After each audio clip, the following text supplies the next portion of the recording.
Your brain does this weird thing where it convinces you that misery or complacency is better than uncertainty. There's something much deeper in you, and it's so much more powerful and so much more deep rooted than the fear of failure. And it's called the fear of success. So what we do is we don't realize, but we catastrophize our own way out of success. And it masks itself in these self-sabotaging behaviors.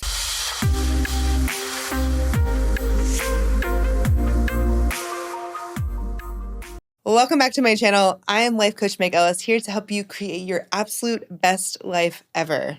And today we are talking about something that is so much scarier than any fear you think you have. No, it is not the fear of failure.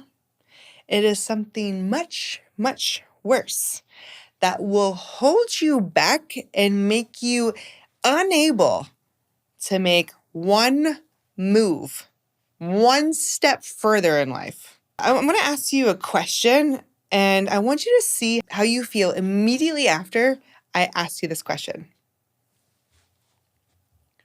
What if it all works out? What if it all works out? How do you feel? What did you imagine? And just go a little bit bigger. What if it all works out? Yeah. I'm here to tell you that you're not afraid of failure, especially when it comes to thinking about what if it all actually works out. No, there's something much deeper in you, and it's so much more powerful and so much more deep rooted than the fear of failure, and it's called the fear of success. And a lot of people, so many people struggle with this fear of success, but they don't know it because it's masked, it's hidden by all these other things, these self-sabotage behavior, right? Oh, I'm just a procrastinator. No, I fear success. Ooh, oh, I'm just downplaying myself because I have really bad self-worth. No, I fear success. Right. And we're going to go deep in this episode to see how all of these things are just really intertwined. We're going to talk about the fear of success and how it differs from the fear of failure and how this is manifesting in your life. Because, if I were to think about success and what if it all works out, Meg? Oh my gosh. What if it all works out? What if I do my TED Talk and then it goes viral on YouTube and then I write my book and I become such a popular author that I become a New York Times #1 bestselling author, and then I have companies coming after me, and then I get book deal after book deal, and then I'm going around the whole country. Oh my gosh. And then I have no time for myself, and then my family life is actually sacrificed, and then I'm going to end up getting divorced even though I'm not even married yet, but whoever I'm with is definitely not going to want me to be gone all that much. So then I'm getting divorced, and then I'm raising kids, and I don't have kids yet, but what if I do? And what if they have to have a split household because their parents are split up, and then I'm the mom who's just always gone, Yeah, the fear of success is a lot scarier than the fear of failure. And that's what we do is we don't realize, but we catastrophize our own way out of success. And it masks itself in these self-sabotaging behaviors. I love this concept because when we do this, and we don't know we're doing this, right? This is an unconscious behavior that, again, is deep-rooted, and we're going to debunk all of those self-limiting beliefs that are holding you back. What happens is, and this is where it's really, really tricky, because we got to think about all these things we're doing to catastrophize. Like, oh my gosh, all of a sudden, me having a successful podcast that leads to a successful TED Talk and a successful book and a book career is now it's turned into, wait, now I'm getting divorced and I'm raising my kids to have a split household. How did I get there, right? We have to ask ourselves, how did I get here? Because if you think about it in a very basic way, we are deep, deep down expecting bad things, which is everything that this podcast is not about. It's everything that my philosophies in life and life coaching is not about. So we have to make sure that it's not sneaking up on us and creating us to expect bad things. Oof, yikes. And sometimes what happens is, even if you're not satisfied with where you are in life, you have all these big dreams and all these big goals. That sounds uncertain. And your brain does this weird thing where it convinces you that misery or complacency is better than uncertainty. And it starts doing that thing where we catastrophize. We don't know what the future is going to look like. If you go this big, we can't protect you because we don't know what that world looks like. So you better stay safe. No matter how miserable it is, no matter how complacent you are, no matter how much it's not where you want to end up in the long run. And it's sneaky. So this is why we're going to talk about this. Let's really dive into this. And if you are somebody who has really big dreams, really big goals, and you are tired of getting in your own way or want to learn how you are sneakily getting in your own way, listen up because this episode is gold. So let's talk about the fear of success and how it differs from the fear of failure. So the fear of success is when we unconsciously sabotage our own growth and opportunities because of the potential responsibilities, pressures, or changes. Ooh, ego does not like change. Changes that come with achieving those goals. So the fear of success versus the fear of failure. Fear of failure is rooted in the fear of falling short, being judged, or disappointing others. And go back a couple episodes. There's a whole episode on this whole topic, the fear of failure.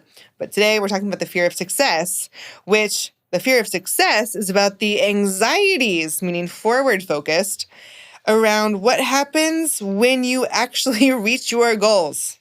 Fear of change, fear of increased visibility.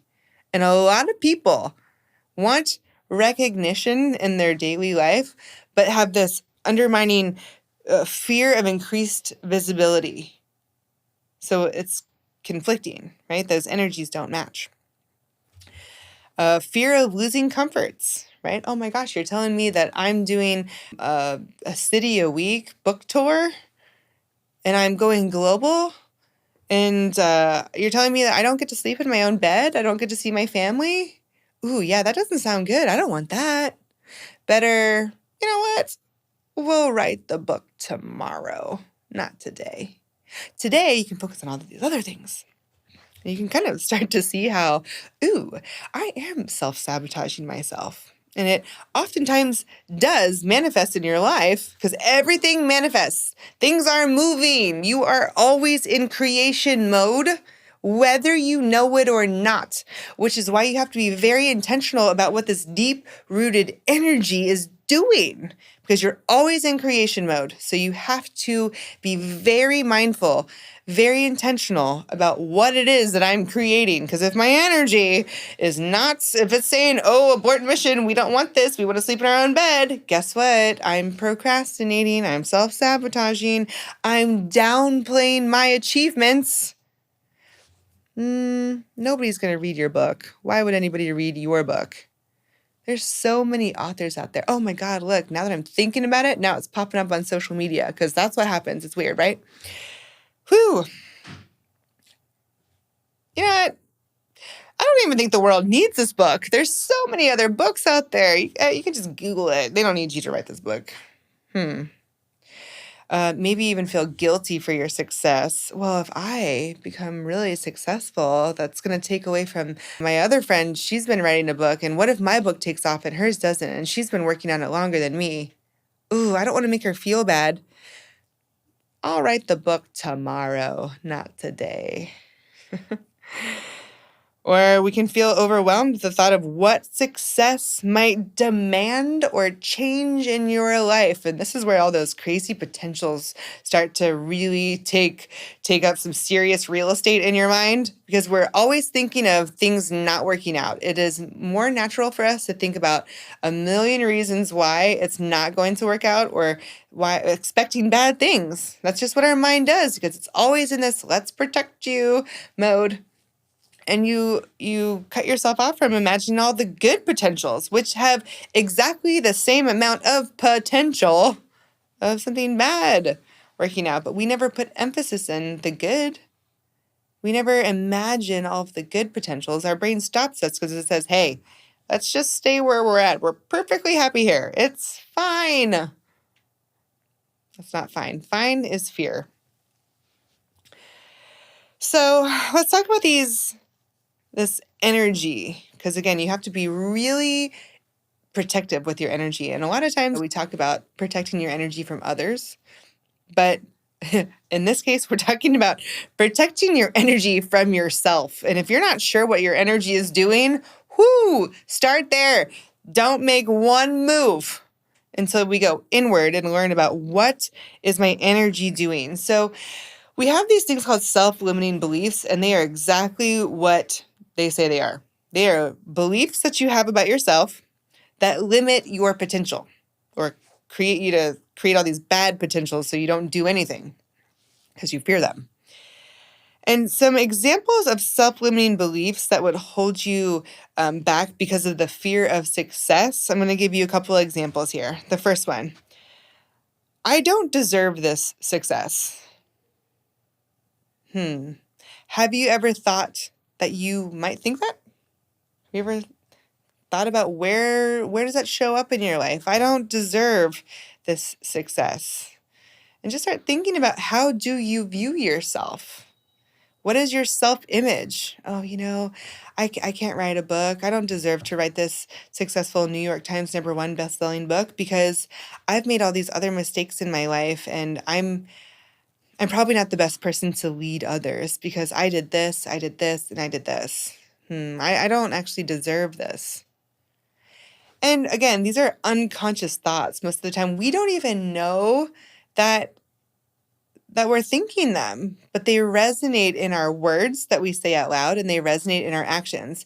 Okay, I have procrastinated writing my book all week. Why? Look at your actions. What are your actions telling you about yourself? What are your words telling you about yourself? No one's going to read my book.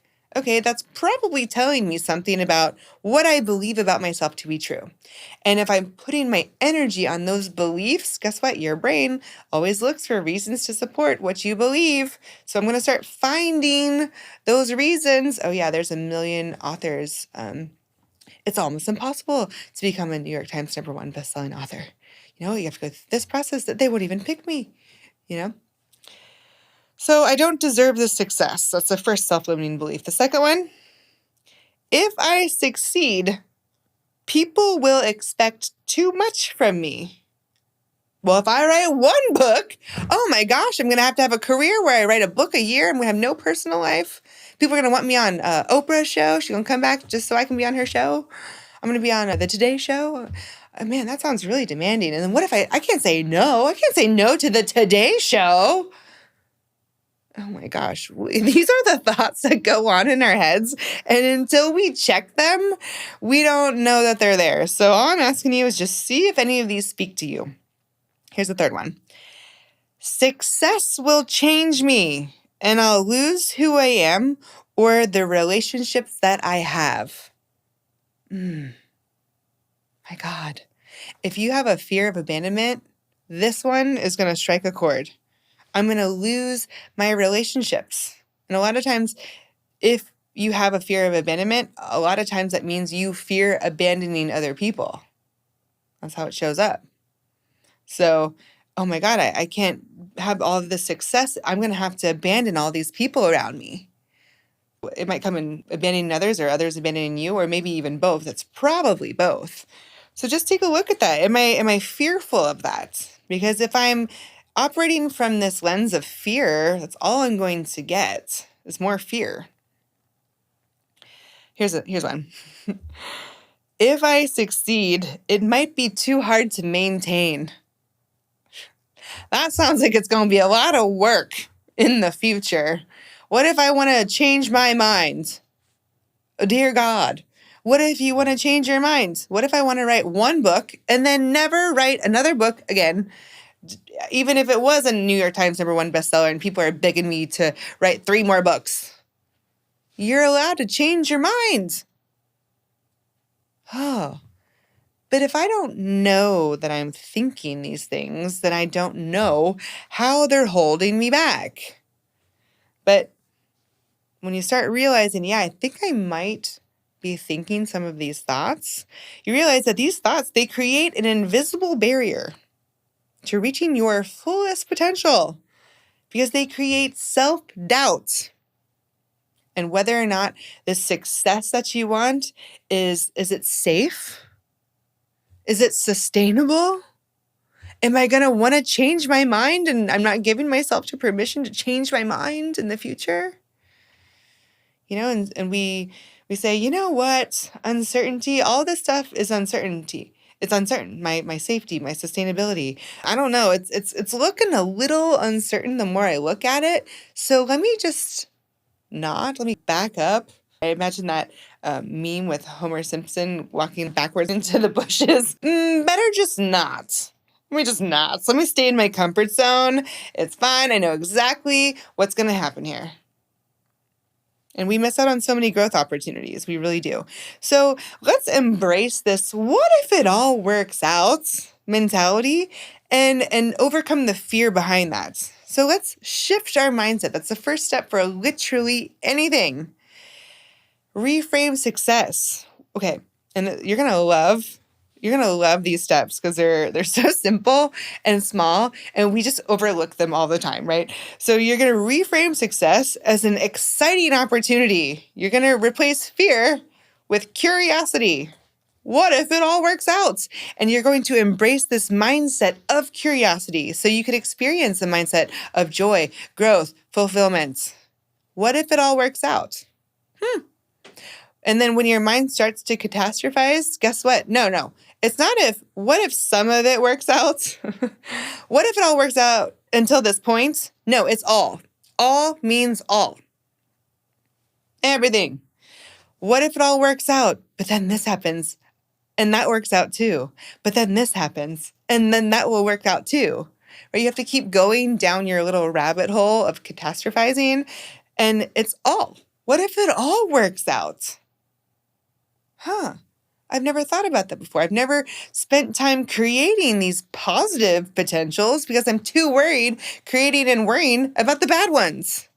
So even if you can't stop creating those negative potentials, because that's actually something that's really hard to do because we're kind of wired that way, just create the opposite potential, the positive one at the same time.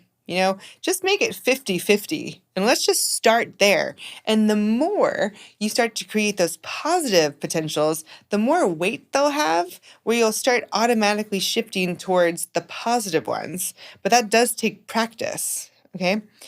So that's that first step is shifting your mindset to focus on the potential positive potentials. And this is a really powerful exercise. It's a visualization. And I love visualization because, again, when you're creating all of these best case scenarios, you're going to believe in them more the more time you spend with them. But how can I spend time with them if they've never happened yet? They're just ideas for the future. You can visualize them working out now. If you talk to anybody successful, I'm telling you, like celebrities do this, the most inventive thinkers do this, trailblazers do this, people who are making change in the world, they all visualize. That's very common. You ask anybody successful, they visualize.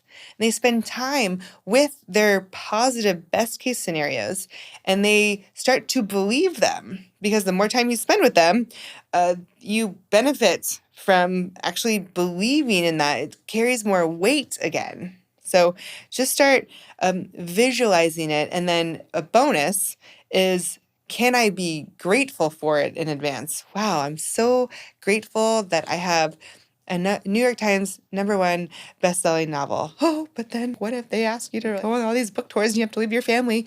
I am so grateful. I see them actually sponsoring me for the whole summer.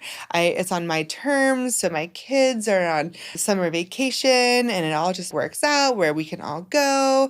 And now I'm visualizing and we'll be at this hotel and we'll all be swimming together and there's going to be a little water park that's like next to the hotel or maybe it's part of it. And the kids are having a good time and but then nope, I'm going to stop myself and I'm just going to visualize the best case scenario. Right? Because if you're making up potentials, you might as well make up the ones that you want, right? It's a potential. It hasn't happened yet. So practice being grateful because gratitude and anxiety cannot exist at the same time. They are mutually exclusive. It does not work. So if you start to get into this place where you're catastrophizing again and you're getting some anxiety of like, oh my gosh, it's all uncertain. No, just come to that place of gratitude. Practice being grateful for it in advance. I'm telling you, that practice is so powerful. So powerful. I just did a gratitude challenge in my online platform. So if you did not know this, I have an online life coaching membership that you can access. I have quarterly challenges. We just did one on gratitude. It is awesome. And if you miss it, you can still access it later and do it on your own. So that platform is amazing. I've been working on it for a year and a half and it finally launched. I'm super excited about it. It's got live coaching calls. It has self-guided courses. It's got meditations. It's got a visualization meditation on there to help you visualize what you want and a solution for any problem that occurs so you can overcome it. So definitely check that out. There's a special offer for you in the show notes. So check that out. And this is what I love these last 3, actually. There's 3 more steps. So you got shifting your mindset to focus on those positive potentials. You're going to visualize success. You're going to apply gratitude.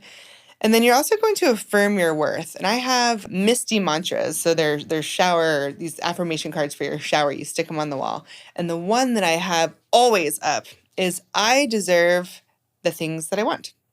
I deserve to be successful. I deserve to get what I want, right? I deserve that. And when you start telling yourself that, you might get this little like, but, no, don't listen to the but. Talk yourself out of the but. I deserve to get what I want, period. Not ... So you have to start saying these things because again, the more you say them, the more you visualize them just the same, they start to become more real and then you actually believe them. So you're no longer believing, I don't deserve success. If I succeed, people will expect too much from me. I'm no longer believing that success will change me and people will abandon me, right? I'm talking myself out of those negative self-limiting beliefs that are keeping you in self-sabotage. And so I love this one too. The next step is take small steps. Gradually expose yourself to opportunities for success and ease into the changes that come with it. The smallest success. Oh my gosh, I love this. Think about it because, we have a lot of successes daily. We just never take time to actually say, oh, wow, I did that. I was successful at that. This is how this felt. Nothing bad happened from that success. So just recount your day of successes and maybe start taking small leaps of faith, like these tiny little success steps. It doesn't have to be this big, great thing. So just practice small successes and then just acknowledge them and celebrate them. You're going to get into this habit of being like, oh yeah, I like success. It feels good. It's safe. It's sustainable. People don't abandon me. I do deserve this. So you can see how all these things go hand in hand. And the last step here is build support systems. And I'm going to tell you this because you got to surround yourself with people who encourage your growth and encourage your success and say, hey, I'm going to be there with you and for you along the way. I have a friend and I'm telling you, I talk about my podcast often in my TED Talk and my book often. And I have this friend and she literally sent me a Marco Polo message, a video message one day. And she's like, oh my God, I am so excited for you. I am so excited for your TED Talk. Okay, this is what I'm gonna wear. I just got this new lipstick. I'm gonna wear this, and I can see myself. I was in my her visualization practice in the morning. I was sitting there watching you, and I'm like just like smiling. I can feel my face hurting because I'm just laughing at all your jokes, and then I'm just smiling because I'm so proud of you. My friend is using her visualization and manifesting time to feel her face hurting because she's smiling because she's so proud of me as she watches my TED Talk.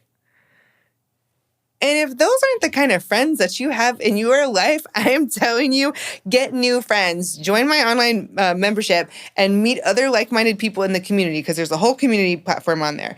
You got to meet people who are going to support you. Those are the kind of friends that you want, right? Because you want people to help you grow. And if they're not helping you grow, what are they doing for you? So really surround yourself with the people who are going to support you. So I want you to take this opportunity and just spend some time and journal about what if it all works out? What does that look like for you? Spend some time with that. And then go back and think about what are these fears that I have around being successful? Do I think I don't deserve it? Do I think people are going to abandon me if I change? Do I feel bad abandoning others if I change?